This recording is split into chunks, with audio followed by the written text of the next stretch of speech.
Good morning. We are at Daf Lamed Amid Base 30b. The second last line. We had seen that there's a need, an obligation for any kohen or really anybody coming into the Beis Hamikdash in the morning to go to the mikveh for tevilah before they begin. And we saw machlokes between Rabbi Yehuda and Ben Zoma. Ben Zoma said that this is a Torah obligation. This is an obligation, just as the Torah says that the Kohen Gadol, as he transitions from one space that he would do the avodah to the next space, and he changes his clothes, he also has to go to the mikveh. For sure, somebody coming from outside of the Beis Hamikdash, which is a totally mundane space to the Beis Hamikdash, that he would have to go to the mikveh. And so that logic is a Torah obligation. And Rabbi Yehuda says, no, this is a reminder in order for the person going to the mikveh that morning to try and think back and would say, well, do I really have to go to the mikveh? Oh yes, I was tameh at this point. And then they would remind themselves that they need to wait until that evening when the sun sets and before they go into the Beis Hamikdash. Amalei Abayla Rav Yosef.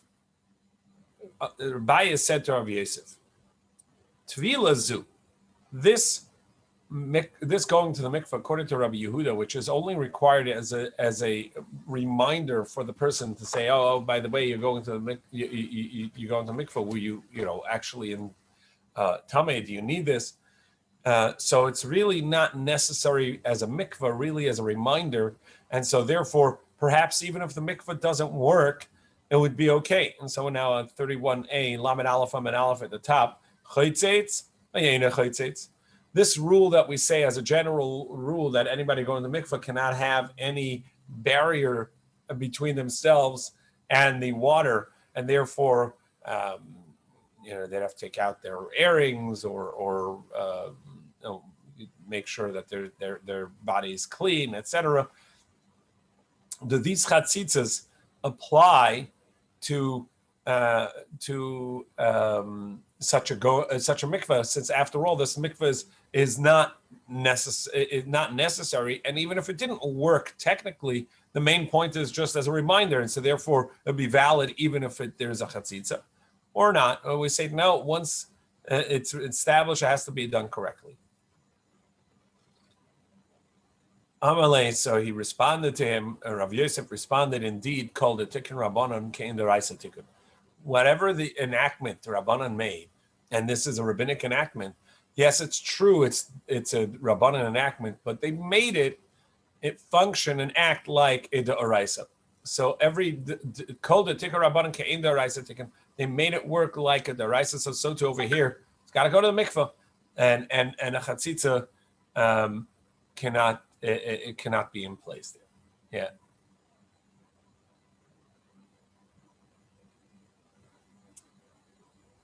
Amalei Abayla Rav Yosef. Well, I have another question. So Abai said, I have another question to this. What about Bia b'miktsas, Shma Bia, coming in to the Beis Hamikdash, but only in part, meaning I'm not coming in entirely, but rather I'm going to stick my hand into the Beis Hamikdash. Is that sufficient to obligate me to go to the mikveh, or not? Or do we say, no, you don't have to go to the mikveh unless you're actually going to come into the Beis Hamikdash proper? But if you're just going to stick your hand in, it's not sufficient.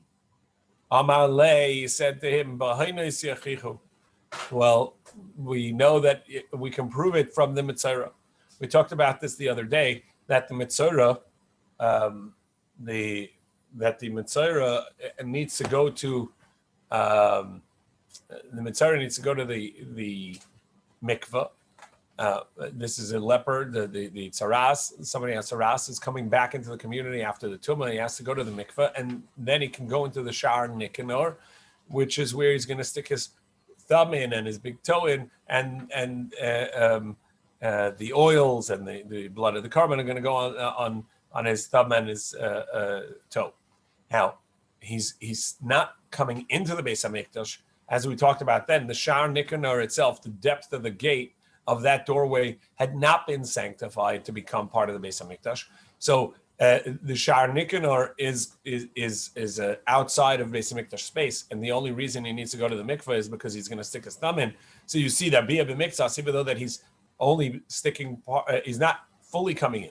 He's only coming into the Beis Hamikdash by putting his finger in one limb, right? And nevertheless, he needs to go to the mikveh. So you see, that proves this question.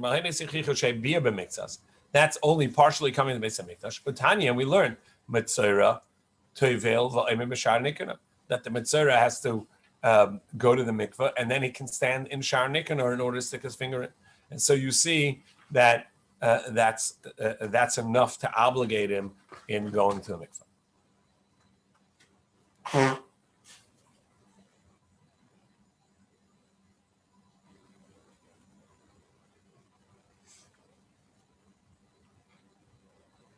Ibaylo asked another question.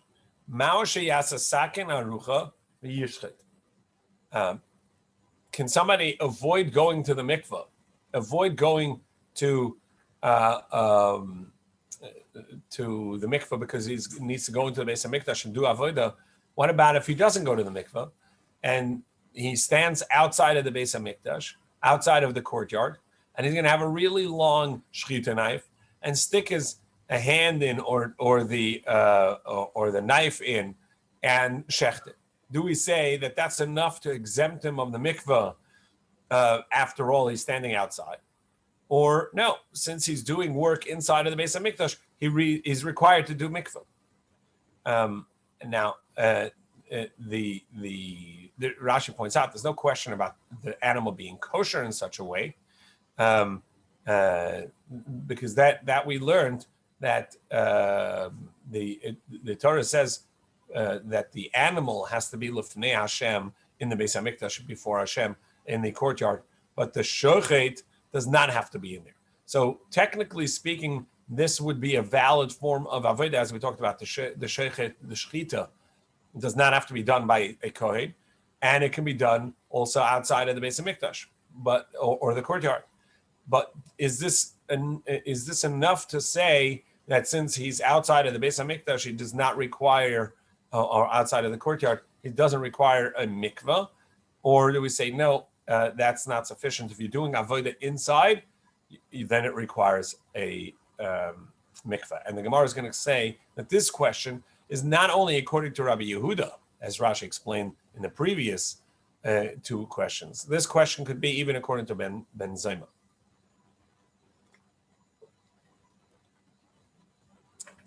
Tibayla Ben Zoma, Tibayla Rabban. And this is a valid question, both according to Ben Zoma. It says that there's a Torah obligation to go to the mikveh before going into Beis Hamikdash, and it's stricter, and also according to Rabban, the Pli Ale de Rabbi Yehuda, and that disagree with Rabbi Yehuda. Tibayla Ben Zoma.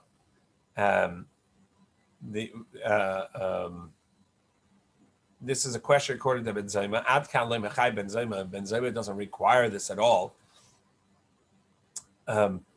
Ella legavoy, because he only requires it if you're actually going inside of the courtyard of the Beis Hamikdash space. But if you're standing outside, then you don't have to, because after all, his logic was that just as the kohen who goes from one space to another space, from doing the service in the Kodesh to go do the service in the Kodesh HaKadoshim, and vice versa, he has to go and go to the mikveh. So too, someone coming into the Beis Hamikdash, for sure, then he would have to go to the mikveh. Great, but this person's not going in the Beis Hamikdash. True, he's doing service in there, but he's not going in. So perhaps it doesn't require it. Adilma asilem shuchi.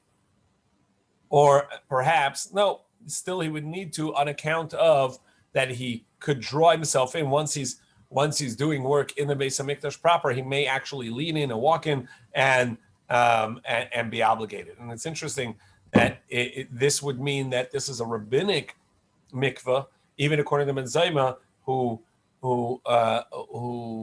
requires them. It seems to require it as a Torah obligation. Over here, he would say that, yeah, you're right, Minat Torah, you're exempt. However, could it be that the Rabbanan would have enacted that obligation to go to the mikveh because maybe you're going to end up going in since you're doing work in there? That's the simple way of reading this. To Bayla Rabbanan. And we can ask this question even according to Rabbanan, the Pligi later Rabbi Yehuda, that disagree with Rabbi Yehuda and say that that other people do not need to go to the mikveh, only a Metzora has to go to the mikveh. Ad kan lekam Rabbanan hasam. The reason that the Rabbanan say over there that other people do not have to go to the mikveh because they're not sort of trampling on Tumah. They're careful about Tumah, and there's no reason for them to think that they were Tameh. Hasab Deloika Avid Aveda. Maybe it's talking about people, non-Kohanim, that are not doing service.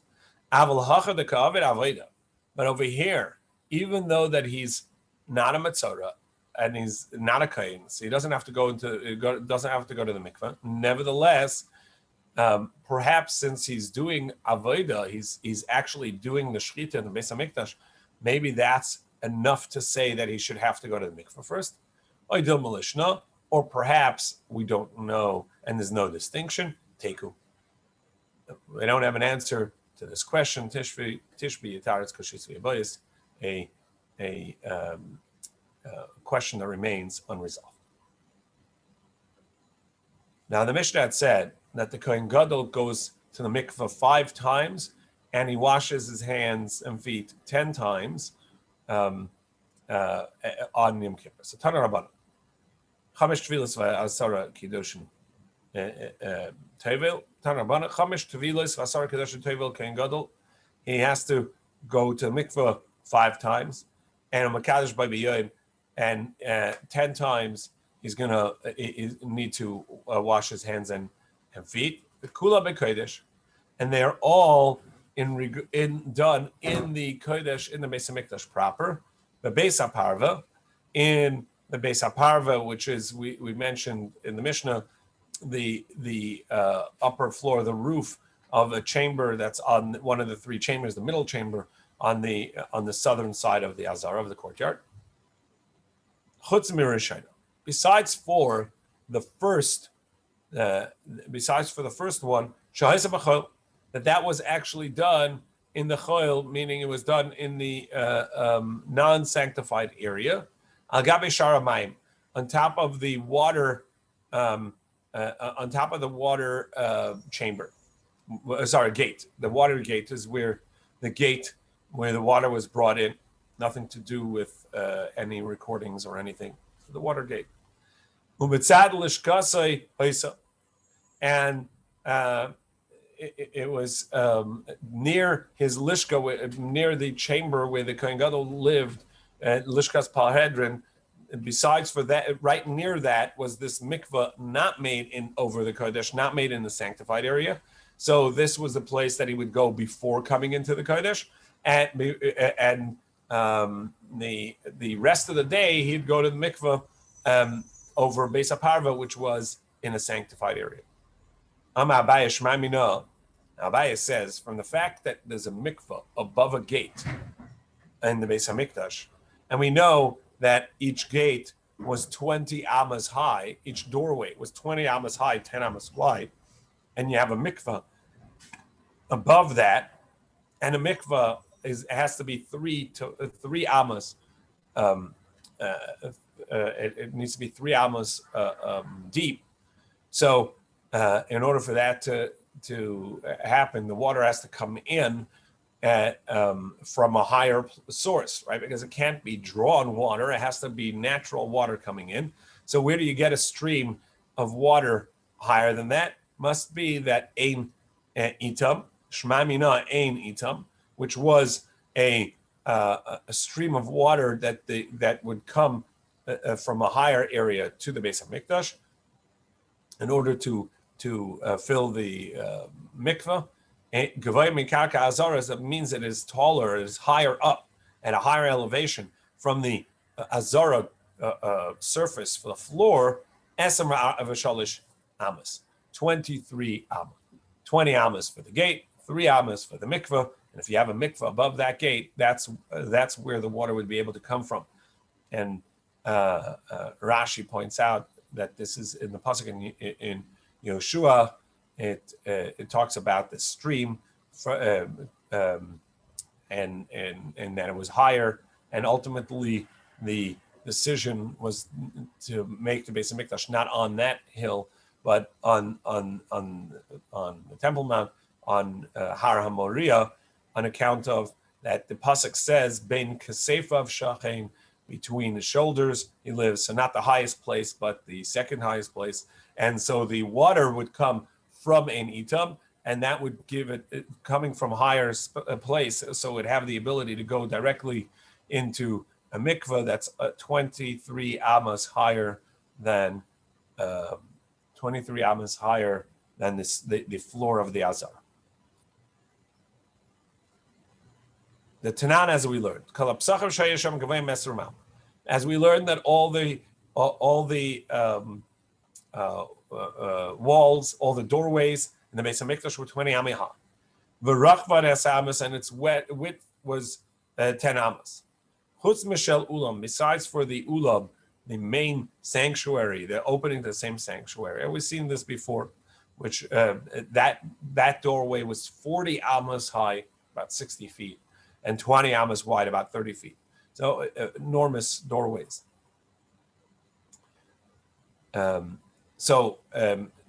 We know the doorway is 20 amas is 20 amas high. V'tanya, besides for that, in regards to mikvah, we learn v'rachatz besore b'mayim, and he will wash his body in water. And what does that mean? B'mei mikvah, it has to go to the mikvah, and it says besore, his entire body, kol besore, which means his entire body, mayim shekol gufo yel behem, and that requires water that the entire body can go into. V'kamehein, and how much is that?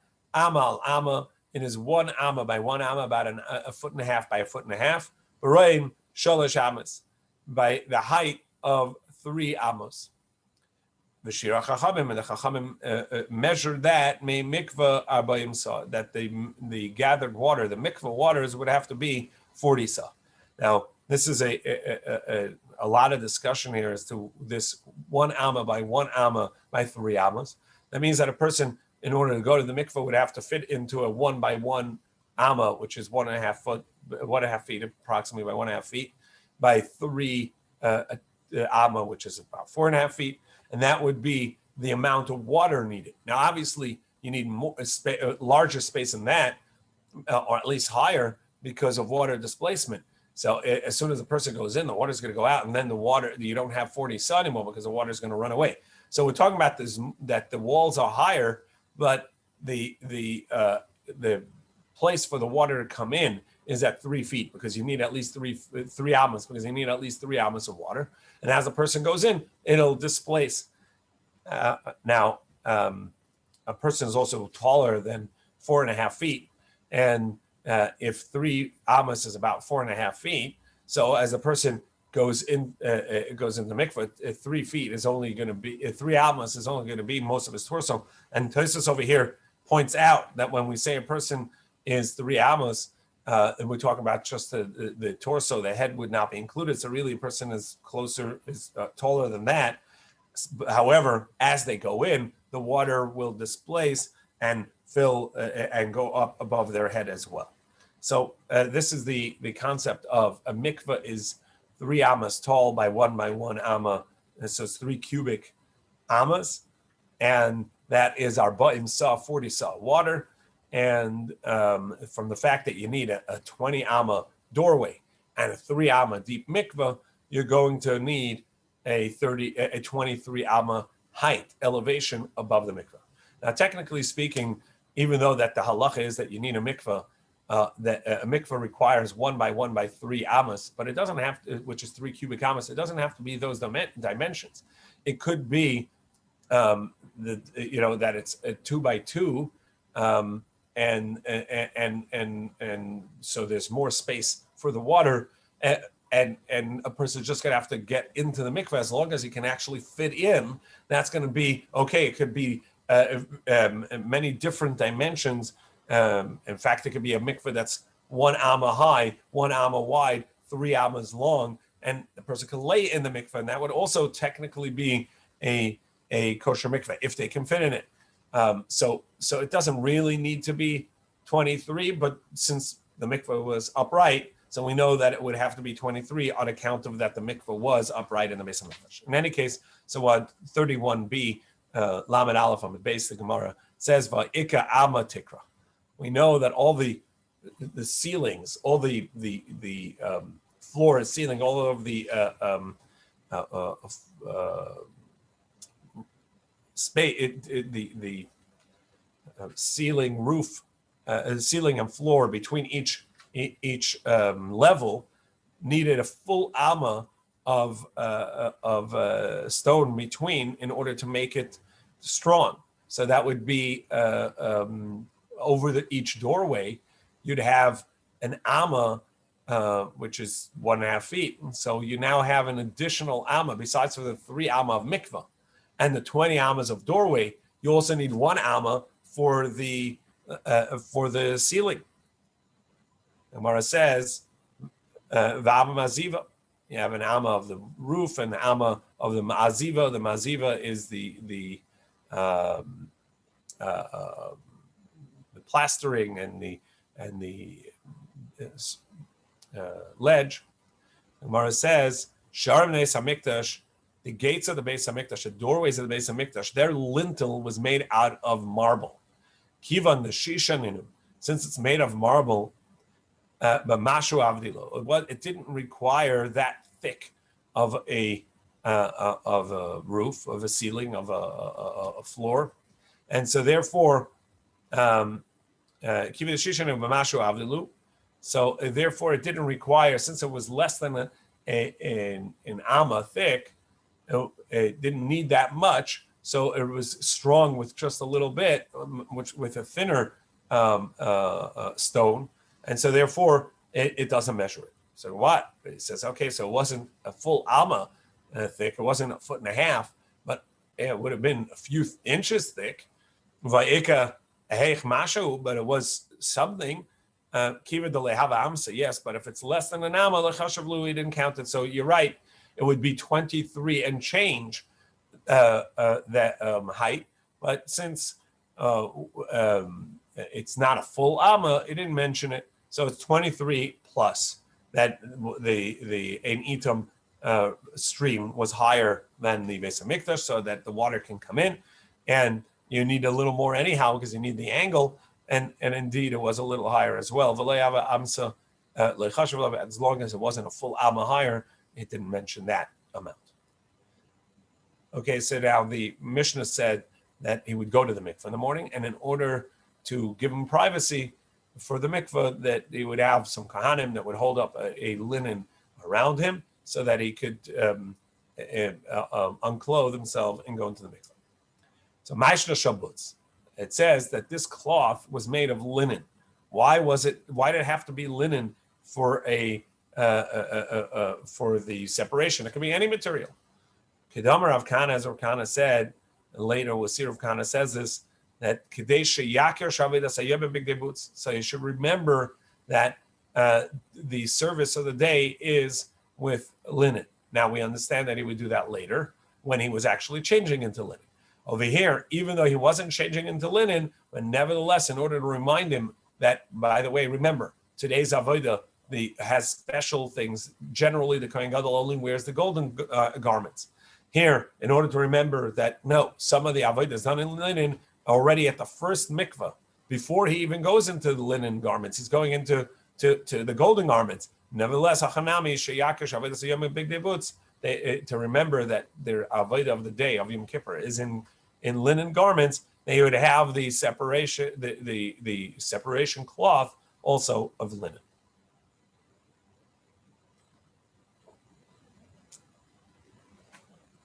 Pashat Yorad v'Tovel, he would unclothe, go down in the mikveh and tovel and dunk himself. Olav and istapag, he would come up and he would dry himself. So they had towels or cloth for him to dry himself. He big zav, they would bring him his golden garments.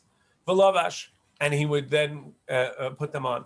V'kidesh yodav v'raglav. And after he clothed, he would have to wash his hands and feet from the water of the basin.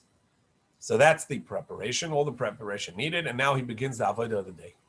They would bring him the lamb for the carbon tamid, the morning, the daily morning offering, which was not specific to Yom Kippur. This is part of the daily offerings, the daily carbon, as we saw before. Kartzai, he began the shechita, which the Gemara is going to explain how much that is. Umerek acher shechita al yadi, and another kohen completes the shechita that he had started, so that he can do the next step, which is the receiving the blood. And because the kohen gadol has to do all parts of the avodah today, so any necessary part has to be done by him. And so as soon as he's done the necessary part, he has to do the next necessary part, which is receiving the blood. And so the other kohen would complete the shechita, relieving his hands to be able to do the part of receiving the blood. Kibilas Adam, he then received the blood in a vessel. He'd take it up to Mizbeach v'zarkei and spritz it on the Mizbeach. Then nechnes lahaktik eter shel shachar, he would then go into the Beis Hamikdash, into the Kodesh, in order to do the Ketores, the morning incense offering, and also to set up the candles. And we saw earlier that this was split in between the 5 candles, and the 2 candles were done separately. So he would go back in to set up the candles, which were done after the Keteris. And then he would bring the head and the limbs onto the Mizbeach, and he would bring the daily, every day, the Kohen Gadol brought the Minchas Chavitin, the Mincha that would be split half in the morning, half at night, and he would bring the morning part, and would bring the wine, the libations for the day, all the parts that needed to be done. Now, Keteres shel Shacha is a kreva ben dam le'ivar. The Keteres of the morning was the incense offering, was done between the spritzing of the blood and the bringing of the parts onto the Mizbeach. So you would immediately receive the blood and spritz it on the Mizbeach, go ahead and inside the Kodesh in order to do the Keteres and to set up the candles. And then he would come back out. By that time, other Kahanim would have cut up the lamb into the parts that go up on the Mizbeach, and then he would bring the parts onto the Mizbeach. So the incense was before the bringing the parts up, but after the spritzing of the blood. However, for the evening tamid, shel bein ha'arbayim bein evarim l'nesachim. It's actually the incense came after the parts went onto the Mizbeach. So they would shecht and spritz the blood and bring the parts up on the Mizbeach, and only after that would the Keteres be done, the incense. And after the incense came the Nesachim, the libations, the oil and wine of the carbon. Now, back to the mikveh.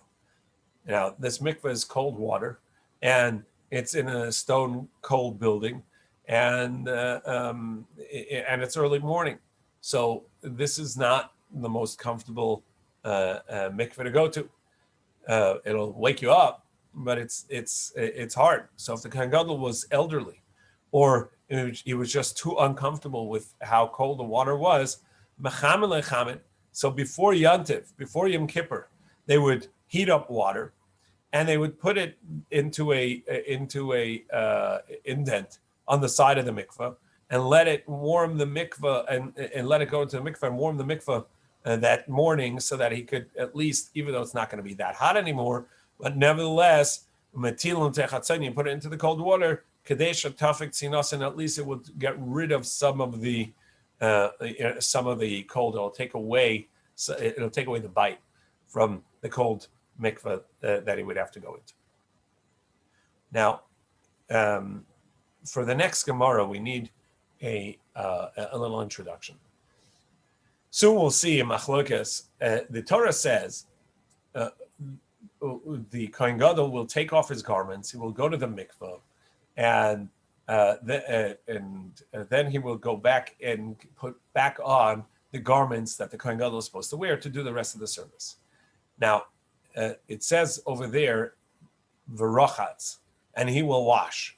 Now, the drash on that is that he will wash his hands and feet, and it says he will take off his garments, wash his hands and feet, and then we can read it, he will wash his hands and feet and put on the new garments.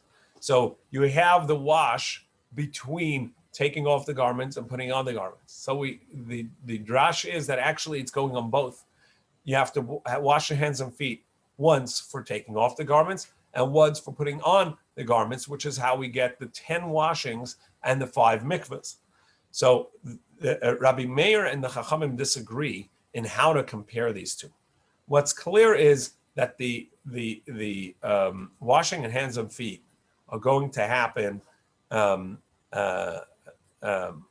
after he's already put on the next garments. He puts on the next garments and then he washes hands and feet. So how are we going to compare the first one, the removal of the garments, unclothing? He's going to unclothe, and he's going to have to go to the mikveh, but he has to wash his hands and feet. So one opinion says that just as he, and this is the Chachamim, just as he washes his hands and feet while his clothing are on, after he puts on the new clothing, he washes his hands and feet. So too, that when he takes off the old garments, also he's still going to be clothed when he washes his hands and feet. Whereas Rabbi Meir says no, just as it's do the clothing or unclothing act and then wash hands and feet, which is by the clothing, he clothes himself and then washes hands and feet. So too by the unclothing, he does the act, meaning he unclothes and then he washes his hands and feet. So that's the two opinions. Now, according to Rabbi Meir, we have to understand what's the reasoning of Rabbi Meir. Is Rabbi Meir saying it's the comparison, or Rabbi Meir is saying that the first hand and foot washing is prior to the mikveh? And so therefore, Rav Papa is going to suggest that perhaps, according to Rabbi Meir, when he would need another hand washing over here prior to going into the mikveh, even though he's unclothing, he's taking off his personal clothes to start the day, right? He hasn't been wearing the Kohen Gadol's clothing yet. Nevertheless, he has to wash his hands and feet. Amru Rabbanan Kamei Rav Papa, Hada like Rabbi Meir. The Gemara suggested that our Mishnah that says that he just unclothes, goes into the mikveh, and he didn't mention at all that he has to wash his hands and feet, is not like the opinion of Rabbi Meir. The Rabbi Meir, because if it is the opinion of Rabbi Meir, since it says that every time he puts on new clothing, he has to do this process. Takes off his old clothes, washes his hands and feet, goes to the mikveh, puts on his new clothes, and it washes his hands and feet. So there are 2 washings for every clothing, for every time he dresses. So Trei Kedusha Lavisha Avidlu. Hachanami Lavid Trei Kedusha, so to over here, he should have to wash his hands and feet twice because he's putting on the new clothes. Alavisha. Amalu Rav Papa, to which Rav Papa said, well, perhaps that's not true at all. Bein l'Rabbanan, bein l'Rabbi Meir, Chad Apshita. No, both Rabbi Meir and the Rabbanan see the first hand washing is as a part of the process of the unclothing the previous garments. It has nothing to do with the dressing, the putting on the new clothes that come after the mikvah. And therefore, in this case, where he's taking off his personal clothes, he doesn't have to wash his hands and feet. The big day kodesh, v'chad alavisha.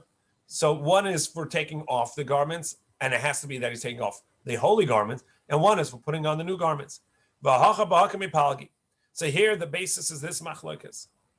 Ufashat v'rochatz v'lavash. Now these are not words that are immediately following each other, but in 2 psukim of the Torah, it says he will take off his old garments, it says he would v'rochatz, he will wash, and then it says after that he will dress, So this is the sequence. Now the rachatz, the wash, is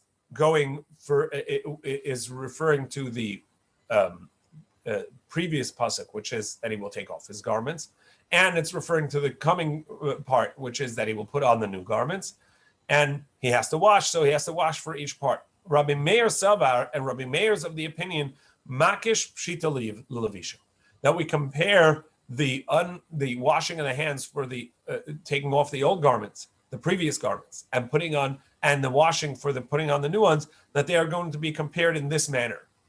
Ma lavisha levish v'achakach mekadesh, just as when he dresses in the new garments, the special garments for Yom Kippur, or back into the golden garments.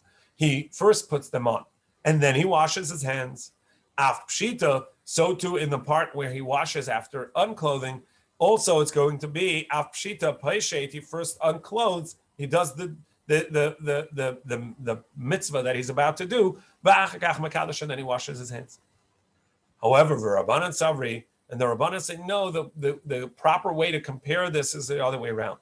Rabbanan Savri makesh pshita lulavisha. He's going to compare the unclothing and clothing in the same way, and the dressing in the same way. However, they say it this way: ma lavisha kashu lavush, just as he dresses the new garments, whatever he's about to wear, and then he washes his hands, so he's already clothed by the time he washes. Kashu lavish makadesh, so he's already clothed in the new garments when he washes hands and feet. Afpshita, so too the part where he washes his hands for unclothing, also kashu lavish, he's doing it while he's clothed, meaning before he takes off the garments. Kashu lavish makadesh, that's when he washes his hands. So Rav Papa says that perhaps our Mishnah could fit with Rabbi Meir. And what's the basis of Rabbi Meir? That not that Rabbi Meir says the clothing, that there are two hand washings for each time you put on new garments, and therefore you hand wash, go to the mikveh, clothe and hand wash. When I say hand wash, I mean hand and foot. And if that's the case in our Mishnah too, he would have to hand wash, mikveh, clothe and hand wash, and it doesn't mention in our Mishnah. Our Mishnah just says mikveh, clothe, hand wash. So our Mishnah can't be the opinion of Rabbi Meir. To which Rav Papa says no. Rabbi Meir also only requires the first hand washing as a part of the unclothing, even though that he says you do it after you unclothe. That's because he interprets the comparison to be that you first do the clothing or unclothing, and then you wash your hands in both cases, and that's the comparison. But the first hand washing is also, he's going to agree, a part of the unclothing. And in this case, where he took off his own personal garments, that's not part of the service of the Beis Hamikdash, and he doesn't have to wash for that. Amrulei, so they said to him, Rabbanan the Rapapa, the Rabbanan said to Rapapa, you can't say that's the interpretation according to Rabbi Meir. Can you really say that's the meaning of Rabbi Meir? But Tanya, we have a brisa that seems to be clearly not that way. But Tanya, we learned Parsu Sadin Shalbutz. They would spread a linen a cloth for his protection, for his privacy, between him and the nation. Pashat, he would unclothe. V'yarad v'tava, he would go into the mikveh, go down into the mikveh and dunk. Now, from the fact that it just mentioned unclothed, go to the mikveh, we're clearly talking about the first time, because if it was at any other of the switches of the garments, it would say he would have to wash his hands, go to unclothed, and go to the mikveh. So from the fact that it says pashat v'yarad v'taval, meaning that it just directly unclothed and go into the mikveh, must be talking about the first unclothing in the morning when he's taking off his personal garments and getting ready to begin the avodah. Olav and Istabak, he would come up and he would dry himself, like our Mishnah says. They would bring him the golden garments, which is the first garments that he wears. V'lavash, he would clothe them, and he would then wash his hands and feet. Rabbi Meir Omer, and in this, which is so clearly talking about the first first time is clothing in the morning. Rabbi Meir pashat v'kidesh yadav v'raglav. He would have to unclothe and wash his hands and feet. Yarad v'tavel, and only then would he go into the mikveh, olav and stop and come up and dry himself. Tevila big dezav. They would bring him the golden garments. V'lavash v'kidesh yadav v'raglav. He would clothe himself with the golden garments and then wash his hands and feet. In any case, so you see that even at the first washing, our case of our Mishnah, at the first mikveh, according to Rabbi Meir, he would have to wash his hands and feet before going into the mikveh. Amalahu, so Rav Papa said, Itania, Tanya. Okay, if you have a brisa, Rabbi Meir said that, then indeed we can. That is the opinion of Rabbi Meir, but we didn't have to prove it. Our Mishnah, in and of itself, could fit with Rabbi Meir because we can understand Rabbi Meir differently. If you have a brisa that tells that Rabbi Meir says this, so be it. Now the Gemara says, okay, but we have one problem left. So that means, according to Rabbi Meir, there's a hand washing for each mikveh before and after. And there are 5 times he goes to mikveh. So there are 10 times that you hand and foot wash. However, according to Chachamim, the first mikveh only has a hand washing after he clothes and washes his hand. We're missing one. How can the Mishnah say there's 10 hand washings when there's only 9? Bishlam and Rabbi Meir in the Mishkachas Asara, now at 32b, at 32a, that there are 10 kiddushin, 10 times they wash your hands. Elul Rabbanan Tisha Avalu, but according to Rabbanan, there's one missing, so it's only going to be 9. Amri Rabbanan, the Rabbanan say kiddusha basra. The second, the hand washing, the last one is also going to be there. Kipasha bigdei kodesh. He takes off the holy garments. V'lavish bigdei chol, and he's going to put on his personal garments. Avidly, he's still going to wash his hands after he puts on his personal garments. And we're going to have to tomorrow explain why would he wash the hands there. He's done with the avodah of the day. Be'ez Hashem, we'll talk about that tomorrow. Have a great day and Rosh Chodesh